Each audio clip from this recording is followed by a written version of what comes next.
Simple இறால் gravy. இது எப்படி பண்ணுறதுனா, நெய் வந்து 2 ஸ்பூன் விட்டுக்கணும்.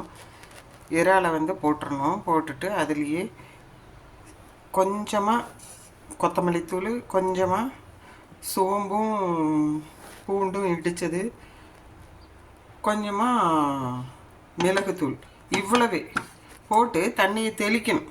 தண்ணி வந்து ரொம்ப ஊற்றக்கூடாது.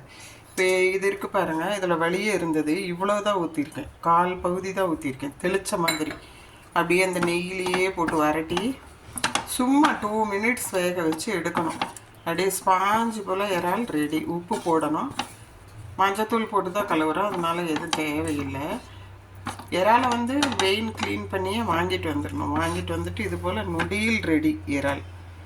இது வந்து ரொம்ப ரொம்ப டேஸ்டியாக இருக்கும். சாதத்தோடு பசஞ்சு சாப்பிட ரொம்ப நல்லாயிருக்கும். இல்லை நீங்கள் சப்பாத்தி தோசைனாலும் நல்லாயிருக்கும். குழம்பு மாதிரி இல்லாமல் சும்மா பெசர்ன மாதிரி.